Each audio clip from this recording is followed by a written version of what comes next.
Okay, hello everybody, and thanks so much again for tuning in. So today I'm sitting down with William Taylor from Tailor Made Solutions. Now, what William does is he works with small businesses and helps them to set up automations in this new world, when AI and automations are taking over. As everyone says, you got to work smarter, not harder.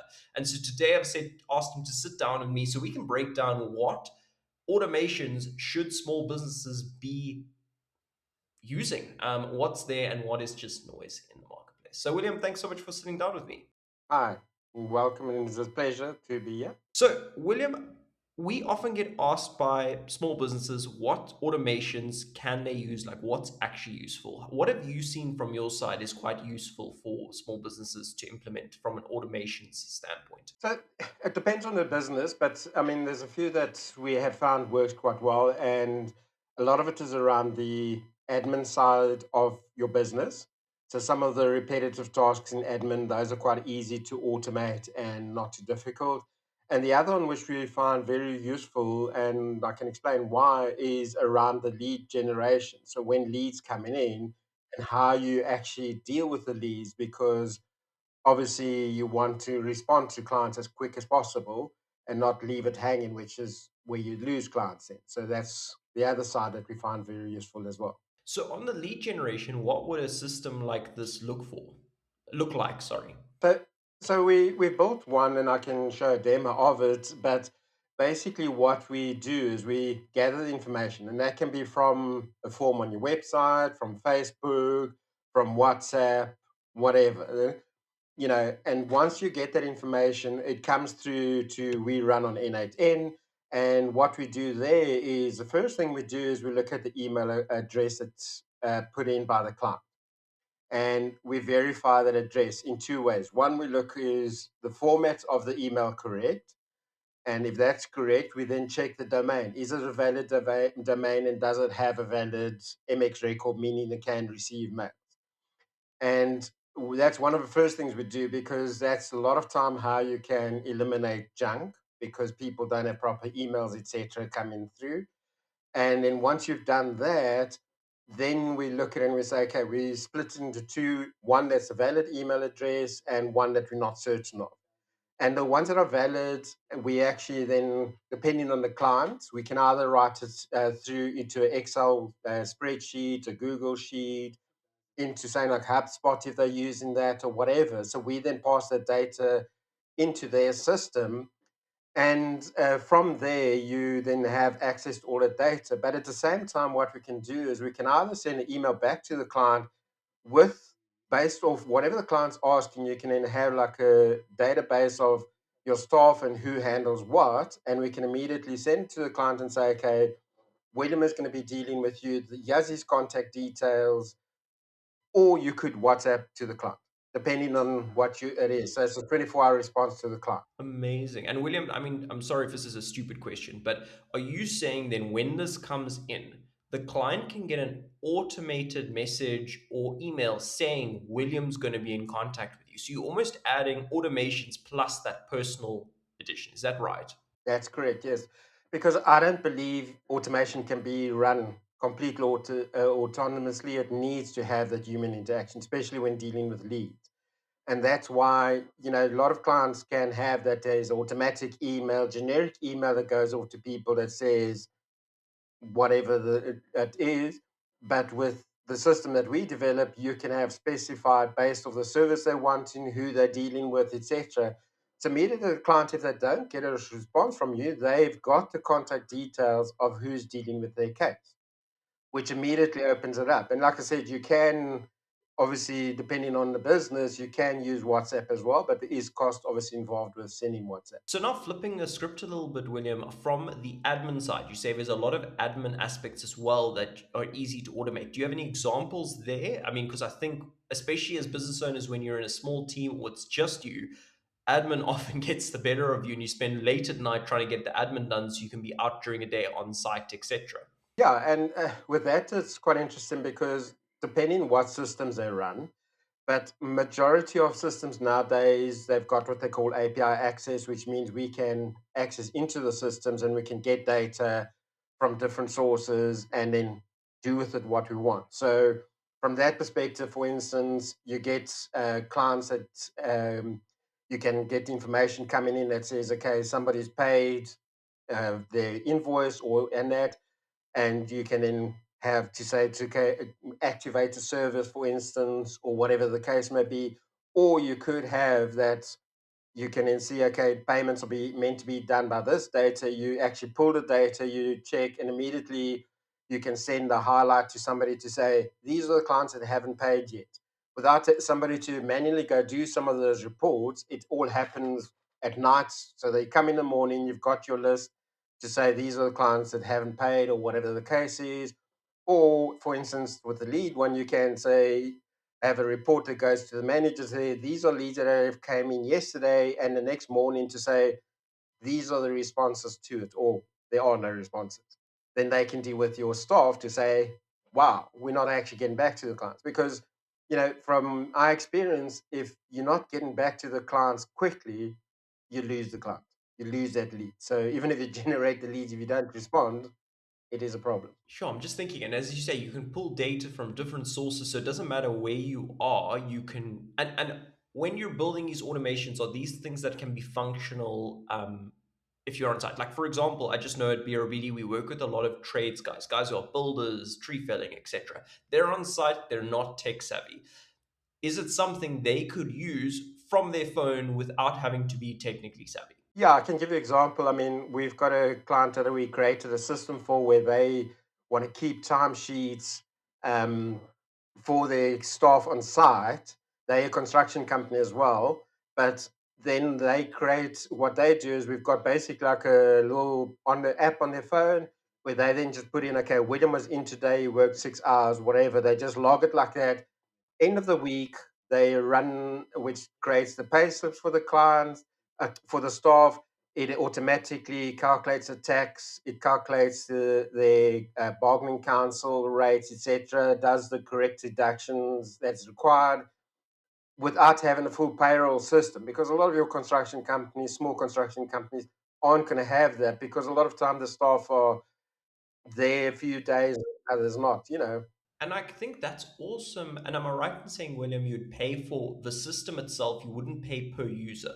Yeah.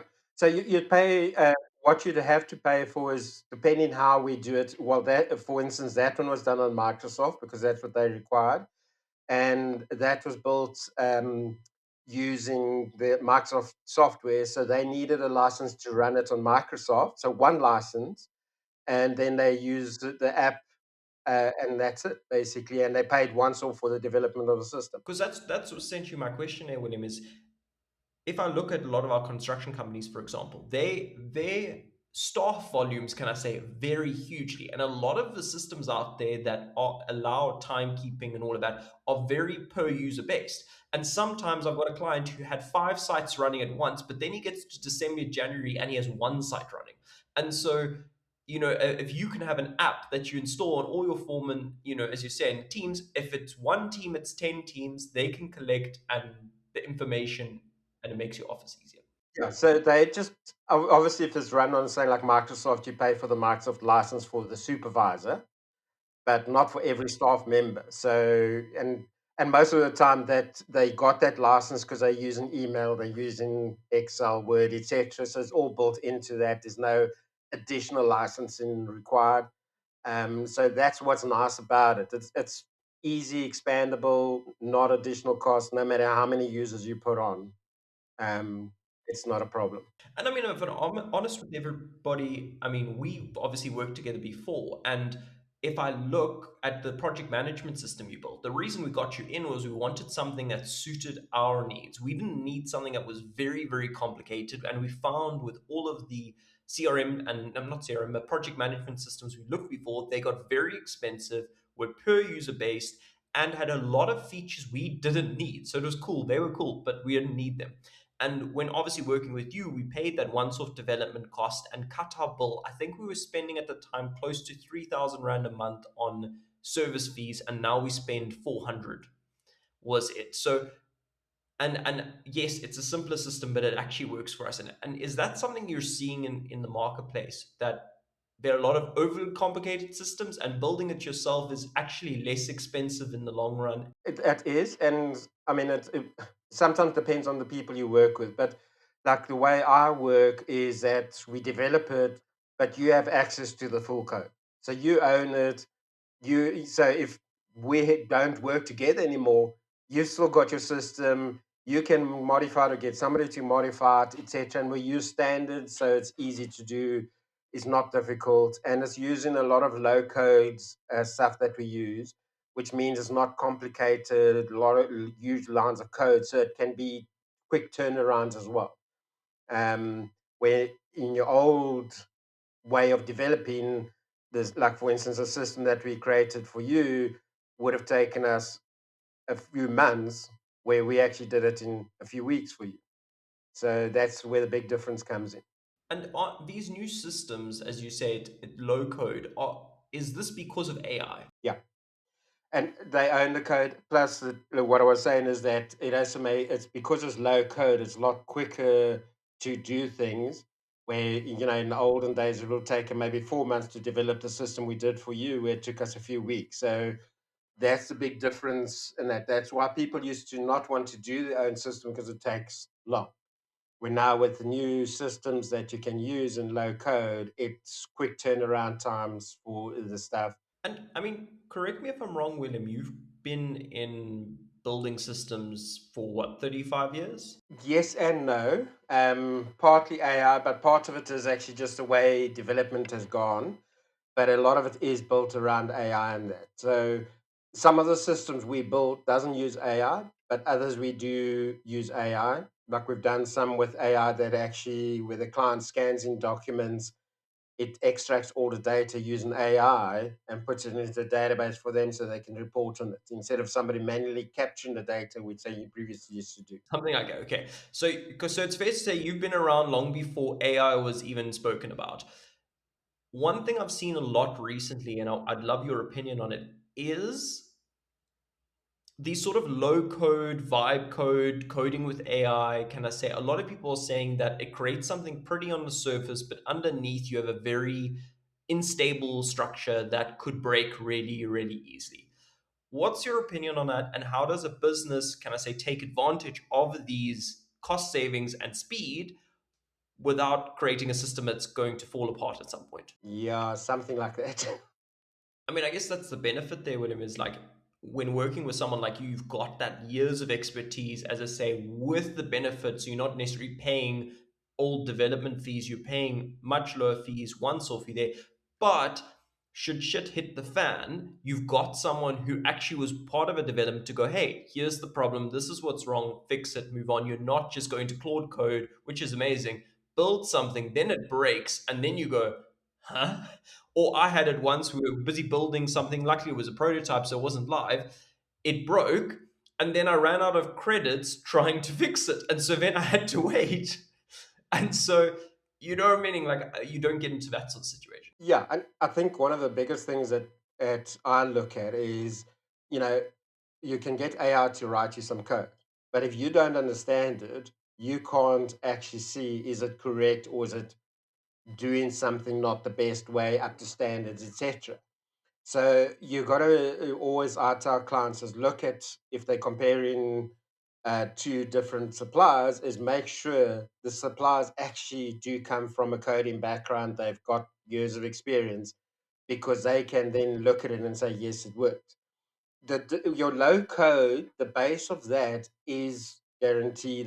It's written by humans originally, but whatever you do on top of that, some of that is AI based, and that is where, I'll look at the code myself after it's written it. So what it's really doing with AI and the coding for me is it creates the base for me sometimes, and then I can have a look and say, no, I don't like the way it's done that. I can then modify because I understand.